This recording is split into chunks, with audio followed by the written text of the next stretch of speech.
வீட்ல காளான் இருக்கா? அப்ப இது மாரி கிரேவி செஞ்சு பாருங்க. எல்லா ரெசிபிக்கும் பக்கா காம்பினேஷனா இருக்கும். ஃபர்ஸ்ட்டு பேன்ல கொஞ்சமா எண்ணெய் ஊத்திக்கலாம். நம்ம குட்டி குட்டியா கட் பண்ணி வச்சிருக்க காளானையும் கொஞ்சம் உப்பு சேர்த்து நல்லா மிக்ஸ் பண்ணிக்கோங்க. இது நல்லா ஃப்ரை ஆனதுக்கப்புறம் ஒரு பிளேட்ல தனியா மாத்தி வச்சுக்கலாம்.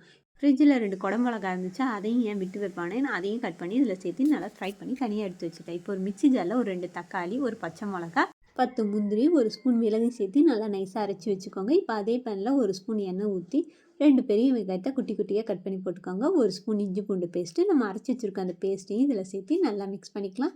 இப்போ இந்த கிரேவிக்கு தேவையான உப்பு சேர்த்து நல்லா மிக்ஸ் பண்ணி லிட் போட்டு ஒரு 10 நிமிஷம் இதை வேக விடுங்க.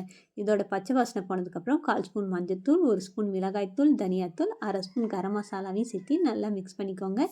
இப்போ இதில் ஃப்ரை பண்ணி வச்சுருக்க காளானையும் குடை மிளகாவையும் சேர்த்து நல்லா மிக்ஸ் பண்ணிக்கலாம். இதில் எக்ஸ்ட்ரா கொஞ்சம் தண்ணி விட்டு லிட் போட்டு இது ஒரு 10 நிமிஷம் வேக விடுங்க. கடைசியாக கொத்தமல்லி தழை போட்டு இருக்குனீங்கன்னா சூப்பரான கிரேவி ரெடி ஆகிடும். இது மாதிரி வீடியோஸ் பார்க்கணும்னா நம்ம சேனல் லைக் பண்ணுங்கள், சப்ஸ்கிரைப் பண்ணுங்கள்.